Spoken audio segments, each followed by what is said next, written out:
হরে কৃষ্ণা, রাধে রাধে বন্ধুরা। ষষ্ঠীর দিন সকালে স্নান ধান করে চলে গেলাম বাপের বাড়ি। বাপের বাড়ি দেখো তুলসীতলার নিচটা একটু নিচু জায়গা, ওখানে বুঝতেই তো পারতেছি নতুন জায়গায় বাড়ি করা হয়েছে, তো জল জমে দেখো তুলসী গাছটার নিচে কেমন শ্যাওলা পড়ে গেছে। তো স্নান করে জলটা ছেয়ে নিলাম, মানে জল ছাওয়া না কি বলে, যাই হোক জলটা।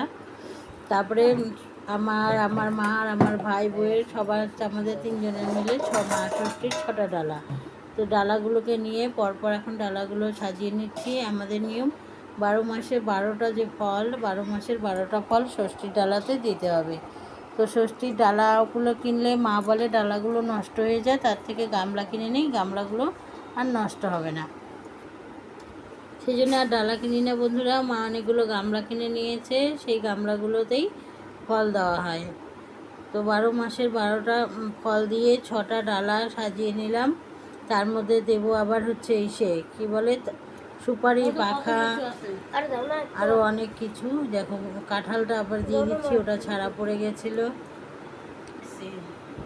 এই যে সুপারির ঢোঙার পাখা, তীর, ধনুক, আরও কানশিশা ফুলের সে কনক দিতে হয়, কিন্তু এখন তো কানশিশা ফুল পাওয়া যায় না, সেই জন্য এটাকে স্কিপ করা হয়েছে, আর দেওয়া হয় না।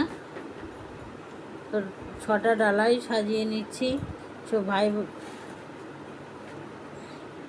মা ভাই বউ সবার ডালাগুলোই আমি সাজিয়ে নিচ্ছি। এদিকে নৈবেদ্যটাও রেডি করে নিচ্ছি ফল ডালা সাজানোর পরে, কারণ ষষ্ঠী পুজো তো আমরা সকলে মিলে একসাথে করি পাড়াতে। মা, কাকিমা, জেঠিমা, বড় মা, মাসি, পিসি অনেকে মিলে একসাথে ষষ্ঠী করা হয়। ষষ্ঠী ডালায় গেলে দেখবে বন্ধুরা খুব সুন্দর মজা হয়, সবাই মিলে একসাথে করার আনন্দটাই আলাদা।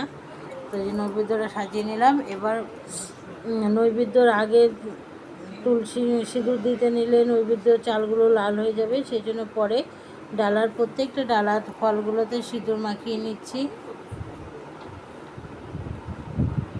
6টা ডালা ফলগুলোতেই সিঁদুর মাখিয়ে নেব।